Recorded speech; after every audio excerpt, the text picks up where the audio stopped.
하나님의 말씀 고린도후서 6장 3절입니다. 우리가 이 직분이 비방을 받지 않게 하려고 무엇이든지 아무에게도 거리끼지 않게 하고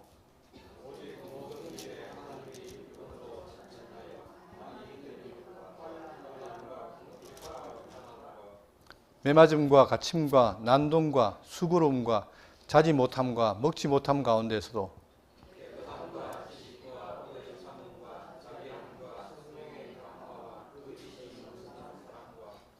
진리의 말씀과 하나님의 능력으로 의의 무게를 좌우에 가지고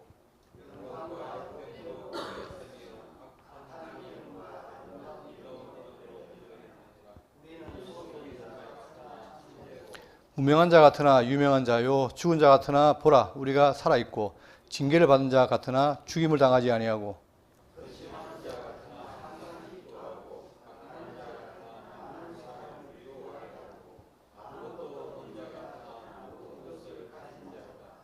고린도인들이여 너희를 향하여 우리 입이 열리고 우리의 마음이 넓어졌으니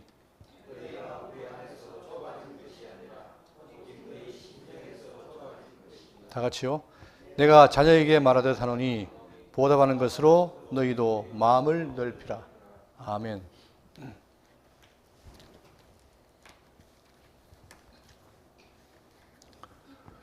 우리나라는 근대화 산업화에 발맞춰 가지고 경제가 발전하면서 교회가 급성장했습니다. 그 가운데 교회들이 점점 숫자가 늘어나고 2%밖에 안 되는 교회들이 20%까지 육박하는 그런 발전이 이루어졌죠. 자, 그런 과정에서 저도 젊은 시절에 목사가 되겠다는 꿈을 꾸었습니다. 그리고 그걸 향해서 늘 기도하고 준비했었죠. 자, 그러면서 이제 교회들이 점점 커졌는데 문제는 뭐냐면 양은 커졌지만 질이 떨어진다는 거예요. 그리고 교회 중심이 말씀인데 이것이 그러니까 제 개인적으로 봐도 저는 제가 있던 그 교회가 대리석으로 지어졌고 담쟁이가 있어요. 그러니까 아주 아름다워요, 예배당이. 그러니까 제가 그렇게 보다가 어느 순간에 말씀운동을 와보니까 교회인데 예배당인데 2층 이렇게 우리처럼 이렇게 세를 내서 하더라고요. 처음에는 그게 충격이었어요. 아, 교회가 이런 것도 교회구나. 저게 충격이었어요. 그런데 그 생각이 바뀌기 시작한 게 뭐냐면 아, 교회는 외적인 건물이 아니라 그 속에 있는 성도들과 말씀이구나. 이게 중심이 되는 걸 알게 된 거예요. 그래서 그때 제가 20대 때 생각이 전환이 된 거죠. 그러면서 이 교회 중심은 말씀이고 그런데 문제는 뭐냐. 그 중심이 말씀인데 점점 교회가 외적으로 성장하다 보니까 부자가 되고 하지만 실제로 뭡니까? 속에 내적 빈곤이 많다는 얘기예요. 그러니까 구약에도 호세가 말하기를 자, 먹을 것과 돈이 없어 가라는 것이 아니라 여호와의 말씀이 없으므로 가란다. 그런 말을 하죠. 그것처럼 점점 교회들이 외적으로는 부자가 되지만 내적으로는 가난해지는 것이 이게 현실입니다. 그래서 최근에 기독교로 말하기를 이렇게 안 좋은 말 있잖아요. 그런 표현을 한다든가 아니면 교인들이 교회를 안 나옵니다. 그게 이제 대표가 되도록 그런 식으로 되다 보니까 점점 교회가 멀어져 간 가운데 오늘 우리는 지금 자기가 자, 화훼의 하목의 사도라고 말하는 바울. 이 바울이 어떻게 보니까 바울의 중심이 무엇인가를 통해서 우리가 지금 우리가 교회 성도로서 이 말씀을 어떻게 해야 될 것인가를 살펴볼 필요가 있습니다. 그 지난 시간에 자, 바울은 말하기를 내가 지금 사도직인데 이 사도직분을 누가 했다? 그리스도가 강건했다는 거예요. 강건해서 내가 된 것이다. 그러면서 내가 사도로서 뭘 하느냐? 내 자랑을 하는 게 아니라 오로지 뭐예요? 하목된 하나님과 하목을 내가 호소했다. 그걸 말하는 겁니다. 그런데 그 일을 할 때 편안하게 했겠느냐? 아니죠. 지금도 유튜브 가보시면은 교회 모든 것들 해가지고 그 사이트에 가보시면은 대한민국에 있는 온갖 교회들을 다 소개합니다. 소개를 하는데 정말 지금 우리 시대에 한국적인 교회예요. 예배당 상인데 너무나 첨단이고 화려해요. 외적으로는. 그러나 문제는 뭐냐? 과연 그러면 내적으로도 우리가 충실할 것인가? 이것을 깊이 반성해 봐야 될 일입니다. 그러니까 점점 교회가 타락한다는 말은 뭐냐면 다른 게 아니라 외적으로도 부유해야 되지만 그러나 내적으로도 탄탄해야 되는 거예요. 자, 여기에 대해서 바울은 복음을 전했는데 복음을 전할 때 단순하게 한 것이 아니라 굉장히 어려웠다는 사실이에요. 그렇지만 어려웠으나 그것을 지지 않고 이겨냈다는 거죠. 자, 오늘은 바울의 헌신의 부분을 살필 텐데 본문을 보겠습니다. 자, 6장 3절 우리가 이 직분이 비방을 받지 않게 하려고 무엇이든지 아무에게도 거리끼지 않게 하고 자, 바울은 자기가 사도란 이 직분이 너무나 귀하다 보니까 이 직분을 통해서 비방을 받거나 또는 어떻게 됩니까? 끄리낌이 없도록 해서 노력했다는 거예요. 그럼에도 불구하고 어떻게 됩니까? 바울은 계속해서 남들에게 비방을 받습니다. 어떤 비방을 받습니까? 자, 그는 자격이 없다. 또는 어리석다. 또는 미쳤다. 너무 많이 배워서 미쳤다. 이런 식으로 바울을 보면 가는 곳마다 비난을 받은 거예요. 물론 바울을 아는 사람들은, 복음을 깨달은 사람들은 그렇지 않지만 그러나 외적인 사람들은 그를 비방했다 이 말입니다. 4절 오직 모든 일에 하나님 일꾼으로서 자천하여 많이 견디는 것과 환난과 궁핍과 고난과 자 그러면서 하는 말이 뭐냐면 오직 모든 일에 하나님의 일꾼을 자처했다. 우리가 지난번에 봤지만 지난번에 뭐라 했습니까? 자천하지 않는다 그랬잖아요. 근데 이렇게 파니까 바울이 이렇게 하다 그러지만 그게 아니라 바울은 외적으로 자기의 또 외행을 드러낼 때는 자천하지 않았습니다. 그러나 자기가 정말 복음을 위해서 하는 이 일에 대해서는 충분히 자천하는 거죠. 이게 맥락에 따라 다른 겁니다. 그러면서 내가 어떻게 되냐 많이 견뎠다. 여러분 하나님의 말씀을 증거하고 이 복음을 증거하면 다 좋아할 텐데 왜 견뎠을까? 그만큼 어떻게 됩니까? 이 지금 어두운 시대에 주의 말씀을 증거하는 것은 뭡니까? 어려움이에요. 왜? 다 반대로 사니까. 다 사단의 종이니까. 하나님의 말씀 듣기 싫어한다 이 말입니다. 그러니까 많이 견뎠다 이 말이죠. 견디면서 어떻게 했느냐? 그 견딤에 대해서 9가지로 설명합니다. 첫 번째가 환난, 궁핍과 고난. 자, 여러분 우리가 지금 사도행전을 통해서 배웠지만 바울은 가는 곳마다 복음을 전하면서 어려움을 겪었어요. 자, 그 중에 환난과 궁핍과 고난이다. 그러니까 가는 곳마다 왜 하나는 있습니까? 바울을 공격하는 거예요. 특히 유대인들이 뭡니까? 바울이 복음 전하는 것을 싫어했어요. 그러니까 자 고린도후서 1장 4절에 우리가 모든 환난 중에서 우리를 위로하사 우리로 하여금 하나님께 받는 위로로서 자 그러니까 환난이 많다 보니까 위로가 없으면 할 수가 없는 거예요. 심지어는 우리가 아시아에서 당한 환난을 너희가 모르기를 원시하노니 힘이 없도록 심한 고난을 당하여 살 소망이 끊어지고 여러분 이 좋은 일을 하는데 그 바울이 어떻게 해요? 살 소망까지 끊어진다는 거예요. 그만큼 어려움이 있다는 거예요. 근데 그걸 어떻게 해야 내가 다 견디어냈다. 왜? 사도이기 때문에. 또 심지어는 어떻게 되냐면 어렵다 보니까 여러분이 아는 바와 같이 이 손으로 나와 동료들이 쓰는 것을 충당했다. 다 풀어냈다는 거예요. 다. 지금은 목회자 되면 나는 대우를 해주고 사례를 주지만 그러나 그때는 어떻게 됩니까? 어렵다 보니까 다 충당해서 했다는 거예요. 그만큼 바울이 복음을 전하는 이 상황에서는 쉽지 않고 어려웠다는 거죠. 그럼에도 불구하고 자 그러면서 또 5절입니다. 매맞음과 갇힘과 난동과 수고로움과 자지 못함과 먹지 못한 가운데서도 자 어려움이 계속 반복이 돼요. 그런데 그 중에 뭐가 있습니까? 매맞음과 갇힘과 난동이다. 단지 예수 그리스도라는 복음, 이 복음을 전했는데 즉 하나님과 화목하라는 복음을 전했는데 그들이 뭐합니까? 돌아온 대가는 매맞음이에요. 그 가운데 고린도후서 11장 24절에 보시면 유대인에게 40에 사는 가만매를 몇 번? 5번이나 맞았으며 다 맞으면 죽는데요. 근데 거기 하나 가만매를 몇 번? 5번 맞았으니까 이 고난은 말할 수 없는 거예요. 여러분. 그것도 자기가 복음을 위해서 했는데 매가 돌아온다? 저 같으면 안 합니다. 아니 내가 왜 이 좋은 일인데 매가 매 맞아? 안 할 거예요. 근데 바로 어떻게 합니까? 그걸 다 견딘 거예요. 또 자 사도행전 16장 19절에 여종의 주인들은 자기 수익에 소망이 끊어진 것을 보고 이방 가서 우상숭배자들에게 그걸 반대하니까 그들이 소란을 피우는 거예요. 자 심지어는 자 무리가 일제히 일어나 고발하니 상관들이 옷을 찢어 벗기고 매로 치라 하여 매침을 당한 거예요. 그리고는 많이 친 후에 옥에 가두고 간수에게 명하여 든든히 지키라 하니 여러분 옥이라는 게 제가 안 가봤지만 얼마나 무섭겠습니까? 두려웠잖아요. 근데 이 복음 때문에 옥까지 갇혔다는 거예요. 그러니까 모든 육체를 제어하고 자기에게 고난이 왔다. 그리고는 심지어 자 야손이 그들을 맞아들였으며 또 이 사람들이 다 가이사의 명을 가여 말하되 다른 임금 곧 예수라는 이가 있다 하더이다 하니 무리가 up장들이 이 말을 듣고 소동하여 난동을 피우는 거예요. 듣기 싫다라고. 그러니까 우리는 지금 밖에 나가서 복음 전한다 이렇게 말을 쉽게 하지만 세상이 평화롭지만 그러나 그 당시에 어떻게 됩니까? 아주 첨예해요. 잘못 전하면 그것이 특히 나사렛 이단이를 전한다는 것은 그들에게는 목숨을 내릴 만큼 위험한 일입니다. 그러니까 그런 난동을 겪었다는 거죠. 자 그리고 또 수고로움과 자지 못함과 먹지 못함. 여러분 가장 우리 기본적으로 먹고 자는 게 기본 욕구인데 그걸 못했다는 거예요. 또 수고로움.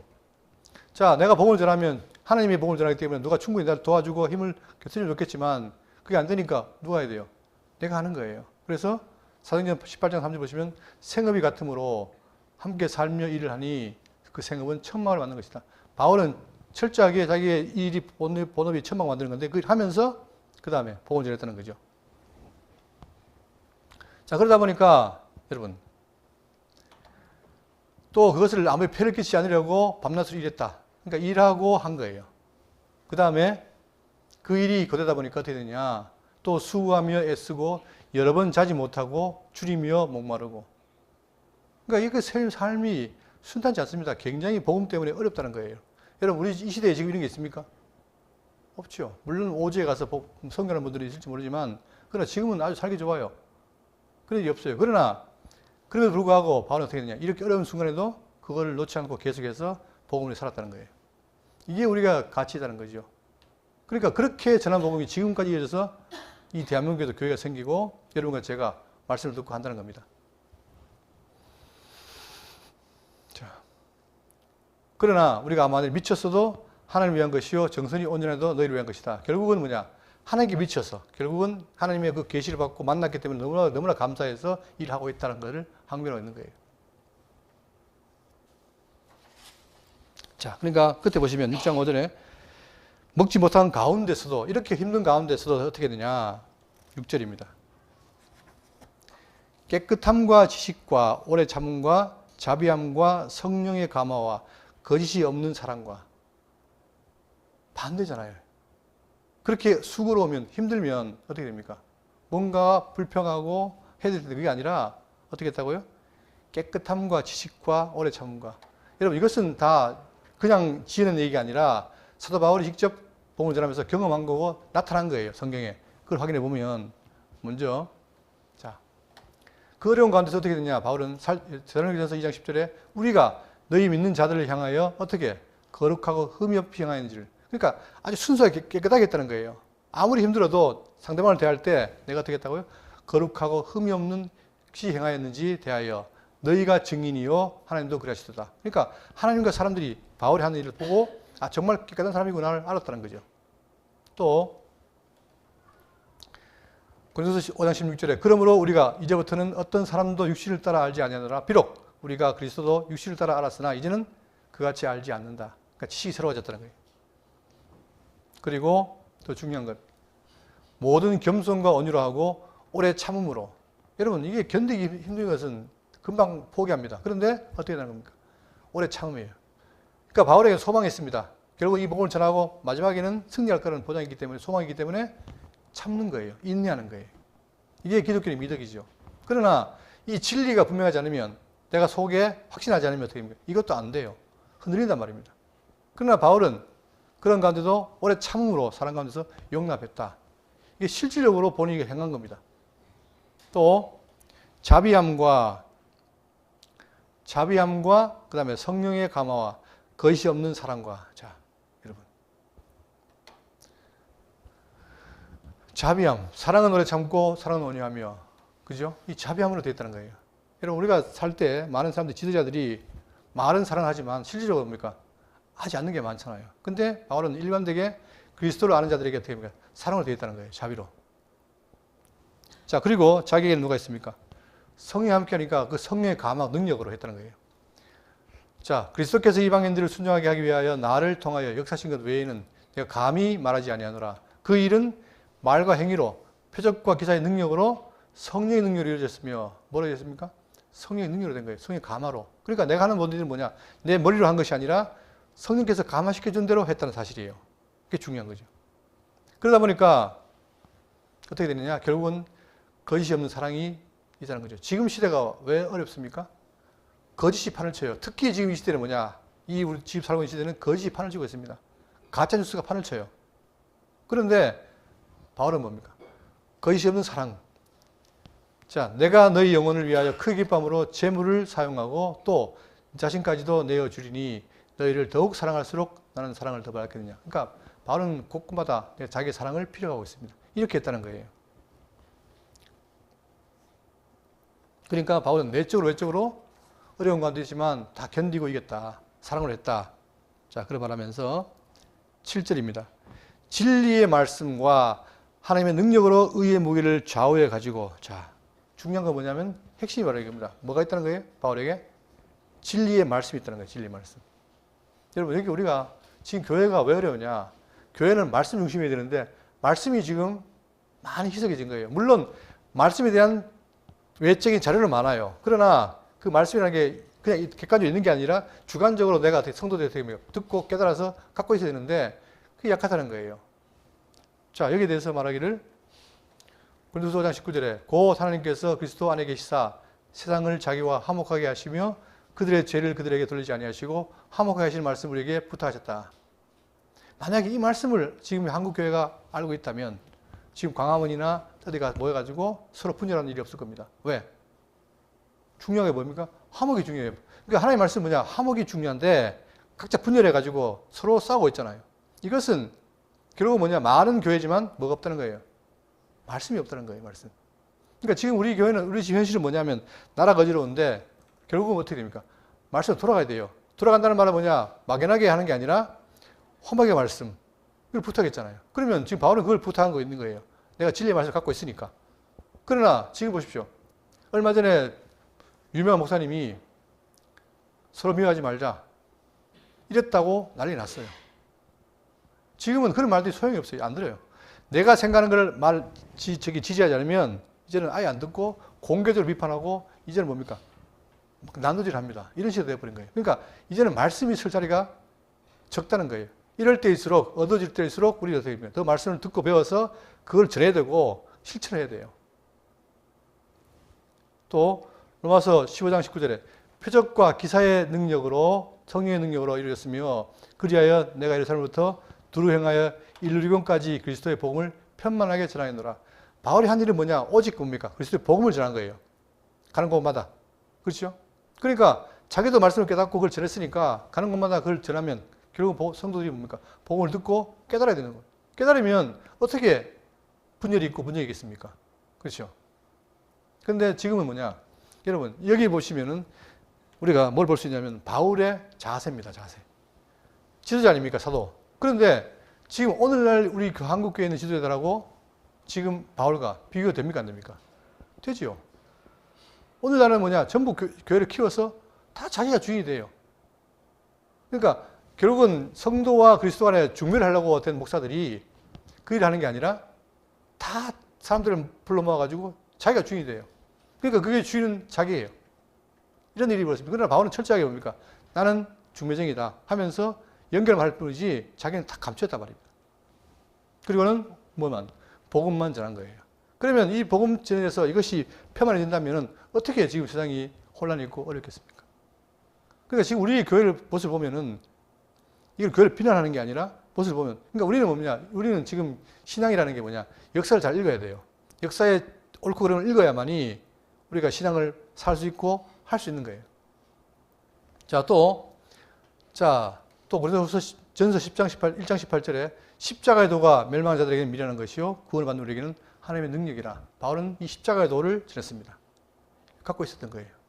그러나 이걸 전했을 때 멸망한 자들에게 미련한 것입니다. 그렇지만 누구에게는? 우리에게는 하나님의 능력이다. 그걸 믿고 나갔던 거예요. 또 내 말과 내 전도함이 설득에 있는 지혜자 말로 하지 아니하고. 여러분, 사도 바울은 가말리엘 학파고 아주 지식이 뛰어난 학자였어요. 그런데 그가 충분히 뭡니까? 말이질 할 수 있지만 그러나 어떻게 했습니까? 내 말이 전도함이 설득에 있는 지혜의 말로 하는 것이 아니라 오직 뭐다? 성령의 나타나심과 능력을 했다. 그러니까 주님이 깨닫게 한 대로 했다는 거예요. 이게 중요한 거예요, 여러분. 그러나 사람이 자꾸 세월이 지나고 하다 보면은 자기를 드러내고 싶어 하는 거예요. 이게 인지장정입니다. 그렇지만 바울은 철저하게 그걸 어떻게 했습니까? 누르고 바로 성령의 나타나심과 능력으로 전했다. 그러니까 중심적으로 뭐냐? 바울은 철저하게 뭡니까? 이 어려운 가운데도 내가 진리의 말씀을 간직했다는 거예요. 이것은 저를 비롯해서 모든 기독교인들 그리고 특히 말씀을 가르친 자들이 꼭 명심해야 될 겁니다. 이게 사라지면 결국은 나라가 망하고 교회가 망하는 건 뭐냐면 하나님의 말씀이 없기 때문이에요. 그게 기갈이 된 거기 때문에. 그리고 또 중요한 게 뭐냐? 하나님의 능력으로 의의 무기를 좌우해 가지고, 이 말씀을 가지고 나서 어떻게 되냐면 하나님의 능력으로 의의 무기가 있다. 무기. 이것은 군대의 군인을 연상해서 제가 전에 그랬죠. 에베소에 보면은 투구를 쓰고 갑옷을 입고 에베소 말하고 있잖아요. 그것처럼 보세요. 로마 13장 12절에 밤이 깊고 낮이 가까웠으니 그러므로 우리가 어둠의 일을 벗고 뭘 입자? 빛의 갑옷을 입자. 이 말은 뭡니까? 말씀으로 무장하다는 거예요. 그러니까 지금 바울은 철저하게 뭡니까? 이 어려운 가운데서 내가 말씀으로 무장했다. 그렇기 때문에 어떤 어려움이 와도 나는 이걸 이기고 견뎠다 이거죠. 그러니까 저 개인적인 소원은 저도 그렇지만 정말 한국교회에 있는 모든 목사님들이 정말 진리를 위해서 살기를 바라고 그렇게 되기를 소원합니다. 그리고 더 적극적으로 에베소 6장 13절에 그러므로 하나님의 전신 갑주를 입어라. 온 몸을 뭐하라? 갑주를 입으란 말은 뭡니까? 무장하라는 얘기예요. 뭘로? 말씀으로. 이는 악한 날에 너희가 능히 대적하고 모든 일을 행한 후에 서기 위함이다. 굳게 서기 위해서 무장하는 겁니다. 그러면 우리가 성도라면 어떻게 됩니까? 우리가 사는 세상이 다 악한 것이에요. 어둠이란 말입니다. 그럴 때 우리가 어떻게 이기느냐? 딴 게 없어요. 말씀은 무장할 수밖에 없어요. 그래야만이 오는 위협들을 이기고 할 수 있잖아요. 그래서 서기 위함인데 그런즉 서서 진리로 너희 허리띠를 띠고 허리를 진리로 띠고 그 다음에 의의 신경을 붙이고 평안의 복음이 준비하는 것으로 신을 신고 모든 것 위에 믿음의 방패를 가지고 이로써 능히 악한 자의 모든 불화살을 소멸하고 구원의 투구와 성령의 검 곧 하나님의 말씀을 가지라. 이걸 뭡니까? 바울은 그 어려운 가운데도 환난 가운데도 이걸 가지고 간직했다. 그렇기 때문에 누가 핍박해도 누가 그를 넘어진데도 넘어지지 않고 이기겠다는 거예요. 그러니까 여러분과 제가 뭐가 필요한 거냐? 아 정말 하나님의 말씀이 놀라운 생명의 말씀이다. 이걸 우리가 깨닫고 간직해야 돼요. 성도라면 거룩한 물이 딴 게 아니라 바로 하나님의 말씀을 간직한 자들이 바로 그거다는 얘기죠. 근데 바울은 자기가 이 사도 직분을 비용받지 않기 위해서 이렇게 했다는 거예요. 이것은 그냥 말로 하는 게 아니라 실제로 본 몸으로 보여준 겁니다. 이게 본이란 말입니다. 그러니까 기독교의 핵심이 바로 뭐냐면 이론과 실체가 하나라는 거죠. 우리가 진리를 안다면 그 진리에 대한 본이 필요한데 우리가 지금 이 바울을 볼 때 그는 그렇게 살았다는 거예요. 그러니 그 삶을 살았기 때문에 바울은 힘주어 말할 수 있는 겁니다. 그러니까 여러분 제가 이걸 말씀드릴 때 아 정말 이런 삶을 우리도 살아야 되겠구나. 그런 마음이 생겨야 되는 거죠. 그게 바로 뭡니까? 그게 거룩인 거예요. 거룩.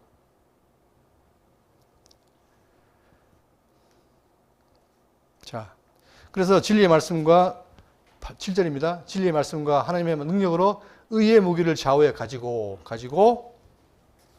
8절.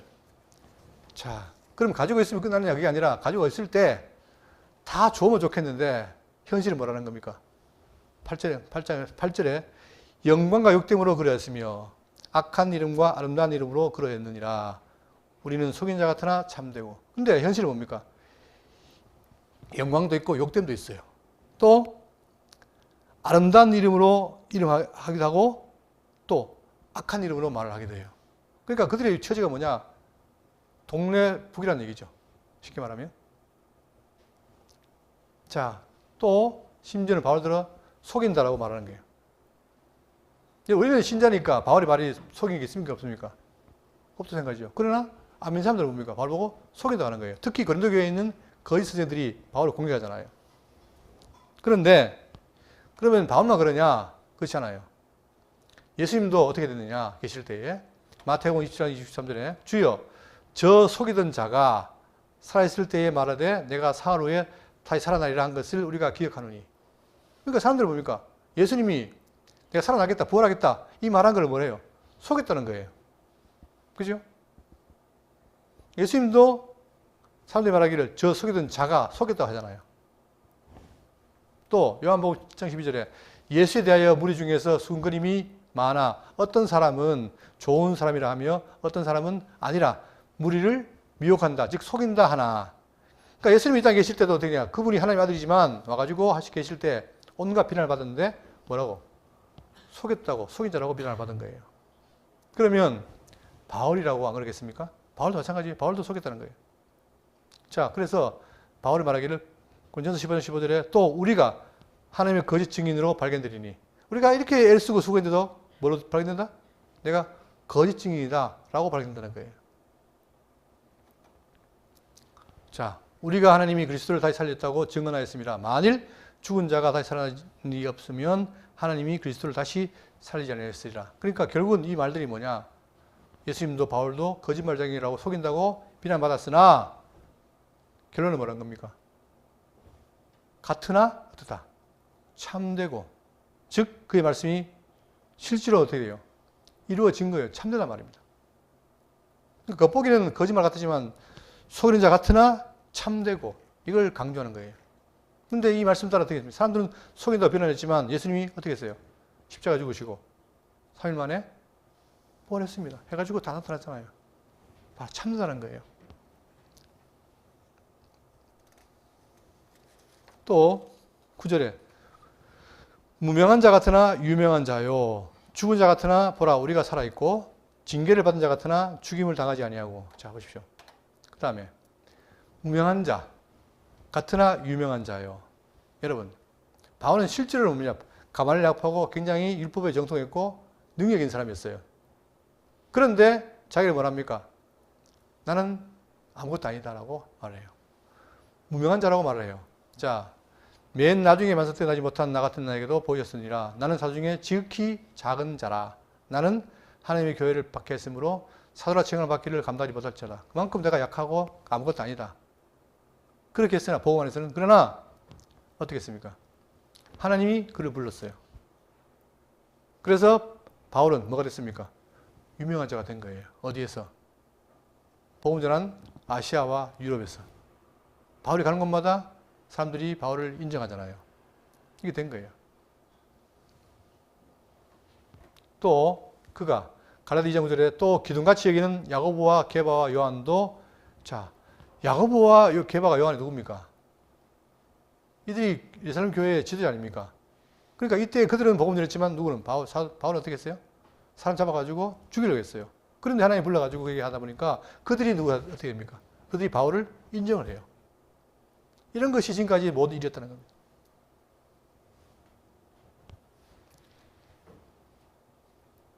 자, 또 죽은 자 같으나 보라 우리가 살아있고. 여러분, 이 바울이 핍박을 받다 보니까, 자, 바울을 돌로 쳤어요. 치니까 어떻게 되냐? 죽은 줄로 알고 시외로 끌어내치니라. 그런 일도 겪은 거예요. 죽은 것 같았어요, 완전히. 그리고 힘에 겹도록 심한 고통을, 고난을 당하여 살소망까지 끊어지고 우리는 우리 자신이 사형 선고를 받은 줄로 알았다. 그만큼 어려움이 있었다는 거예요. 그러니까 누가 봐도 아, 끝났구나, 죽었구나 했는데 그걸 끝나는 게 아니라 어떻게 됩니까? 그 속에 누가 있어요? 갈라디 2장 20절에 내가 그리스도와 함께 십자가를 못 박혔나니 그런즉 이제는 내가 사는 것이 아니요 오직 내 안에 그리스도께서 사시는 것이라. 그리스도가 되시다는 거예요. 그러니까 죽은 같으나 실제로 어떻게 했다? 우리가 살았다는 거죠.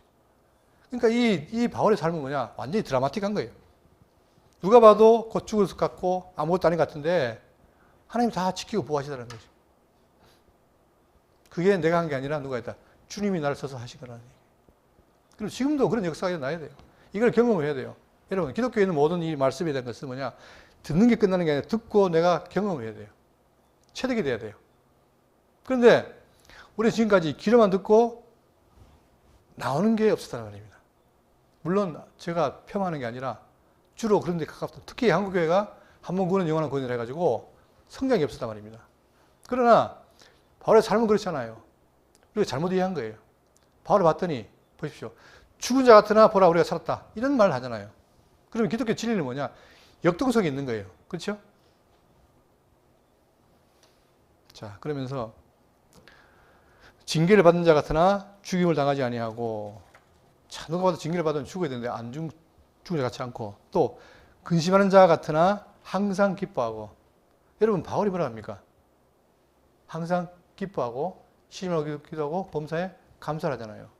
그런데 여러분 보세요. 그 말이 정말 편안하고 먹을 게 많고 풍족한 가운데 그 말하면 배부른 소리 하고 있네 이럴 텐데 바울은 뭡니까? 그가 너무나 많은 핍박과 고난 가운데 있고 맨발도 매도맞고 죽을 그 처하고 그런 사람이, 그런 데 있는 사람이 오히려 항상 기뻐하니까 그 말의 가치가 큰 거예요, 여러분. 그죠? 그러니까 바울도 항상 기뻐했는데 우리는 기뻐하지 못할 일이 있습니까, 없습니까? 없어요. 거기에서 비하면, 바울의 삶에 비하면 우리는 뭐 아무것도 아니에요. 정말 편한 거예요. 그런데 오히려 이런 사람은 기뻐하는데 우리는 뭡니까? 조그만 어려움이 있어도 막 불평하고 막 짜고 말하잖아요. 왜 그런가? 차이는 뭐냐? 바울은 이 말씀에 깊이 무장되어 있고 우리는 약하고 그 차이 부분이 없어요. 그러나 우리도 말씀에 무장하고 그 깊이를 깨닫고 갖고 있다면 당연히 되죠, 여러분. 그러니까 저는 그걸 소망하고 같이 되자는 거예요.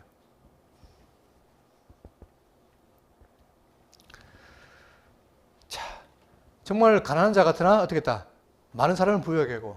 여러분, 바울이 가는 곳마다 어떻게 했습니까? 사람들이 복음을 듣고 왔어요. 그죠? 그러니까 그들이 누굽니까? 그들이, 가난한 자들이 누구를 받은 거예요? 복음을 통해서 예수를 받은 거예요. 그러면 예수님이 누굽니까? 창조자 아닙니까? 그러면 다 받은 거 아닙니까? 그죠? 근데 바울이 가는 곳마다 사람들에게 뭡니까? 이 복음을 통해서 그 사람들 부유하게 만들어주는 거예요. 또, 아무것도 없는 자 같으나 모든 것을 가진 자라다. 그러니 제가 볼 때는 진짜 바울이 미쳤어요. 이런 고백하는 거 보면 정말 이건 아무나 못하는 겁니다. 이거 말은 쉬운 것 같지만 굉장히 어려운 겁니다. 이게. 근데 바울은 이런 삶을 살았고 이거를 지금 그대로 말하고 있는 거예요. 그만큼 내가 힘든 가운데 있지만 말씀이 나를 움직여서 이렇게 했다. 그걸 강조하는 거예요.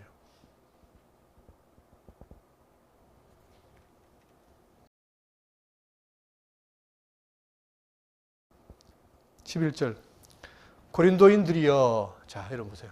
이게 이제 내가 이렇게 했다라고 자기를 변호한 다음에 고린도인들이여. 지금 무슨 관계 있습니까? 고린도 교회와 바울이 무슨 관계 있어요? 갈등 관계가 있어요. 물론 많이 사라졌지만 그러나 여전히 갈등 관계가 있는 거예요. 그러니까 고린도인들이여, 너희를 향하여 우리 입이 열리고 우리의 마음이 넓어졌으니. 자, 지금 이전도 넓어졌지만 그러나 지금도 너희를 향하여 이런 가운데 있는 내가 너희를 향하여 입이 열리고 그 다음에 마음이 넓어졌다. 그 말은 뭡니까? 내가 숨김없이 다 말을 하고 또 마음으로도 다 드러냈다 이 말이에요. 자, 그러니 너희가 우리 안에서 좁아진 것이 아니라, 너희가 우리 안에서 좁아진 것이 아니라 오직 너희 심령에서 좁아진 것이라. 우리가 너희들을 평가절하는 것이 아니라 뭐래요? 너희들이 나를 오해한 것이다 이 말이에요. 너희들이. 어떻습니까 지금?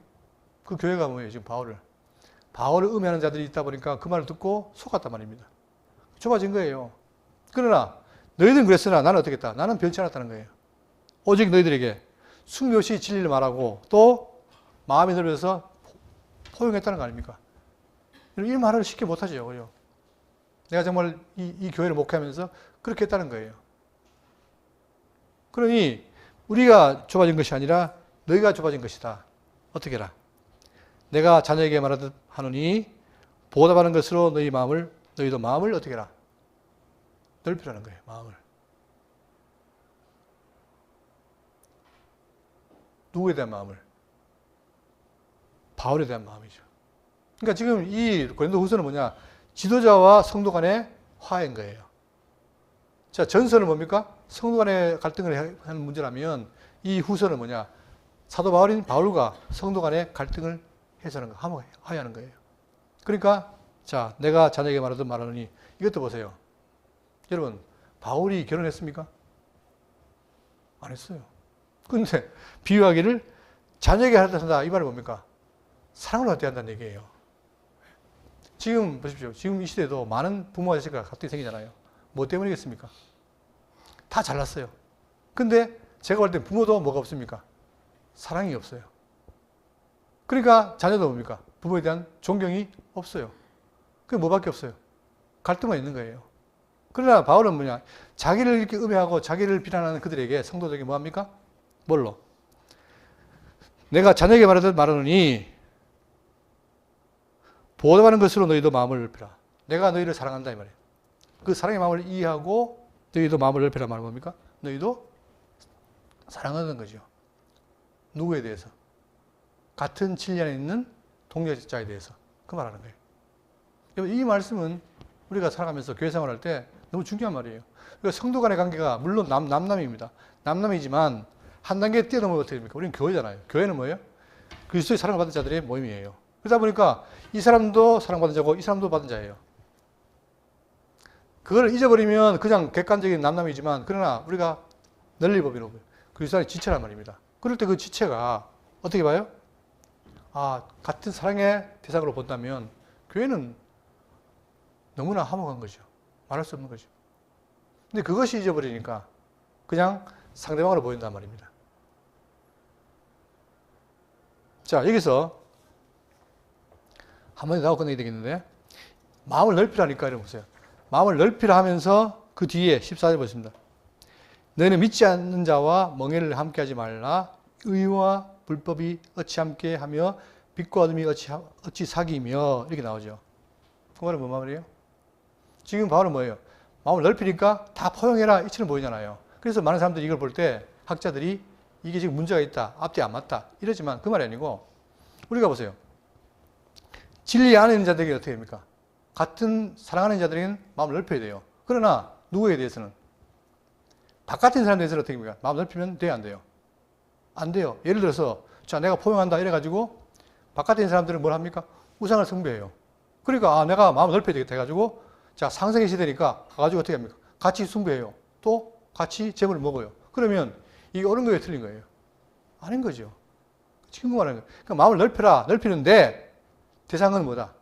같은 진리 안에 있는 자들에게 넓혀라. 그렇지만 반대인 자들에게는 넓히는 게 아니라 경계해야 돼요. 그래서 자, 믿지 않는 자와 멍에를 함께 매지 말라. 의와 불법이 어찌 함께 하며 빛과 어둠이 어찌 사귀며. 자, 여기에 대해서 이 구약을 인용한 겁니다.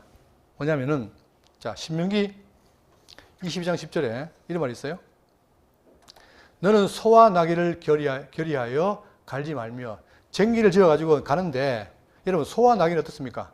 크기가, 사이즈가 차이가 있어요. 그러다 보니까 이게 둘이 비슷해야 되는데 다르니까 어떻게 됩니까? 징계를, 이게, 뭐죠, 이거? 멍에를 매어가지고 하니까 일이 안 되는 거예요.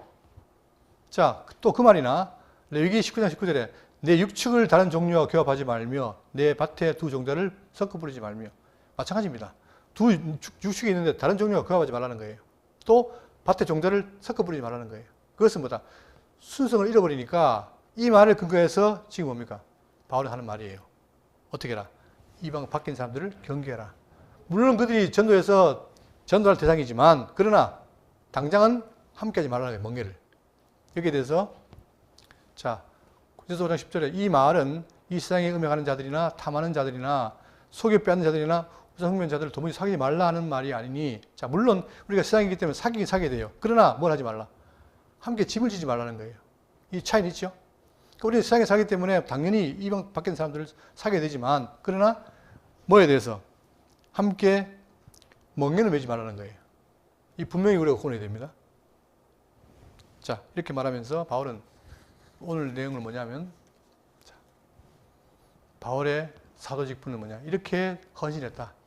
그러니까 그 중심이 뭡니까? 말씀이라는 거예요. 바울의 움직임은 뭐냐? 다른 게 아니라 하나님의 성령께서 함께해서 그의 말씀을 통해서 그를 움직인 거예요. 그 움직임이 지금 놀라운 변화를 준 겁니다. 그것처럼 여러분과 저도 오늘 말씀을 통해서 바울의 헌신을 돌아보면서 이 어두운 시대에 우리가 무엇을 봐야 될 것인가? 세상의 힘을 바라볼 것인가? 아니면 말씀을 볼 것인가? 이걸 통해서 말씀을 본다면 거기에 지혜가 있을 것이고, 그래서 결국은 뭐냐? 우리를 사랑으로 인도할 것입니다. 바울은 증거했고, 그리고 이것이 바로 하나님과 우리가 화목되는 길이라는 사실을 꼭 잊지 마시고 늘 살아가면서 말씀에 집착하고 그 말씀에 따른 삶을 살기를 소원하시는 여러분 되기를 바라겠습니다.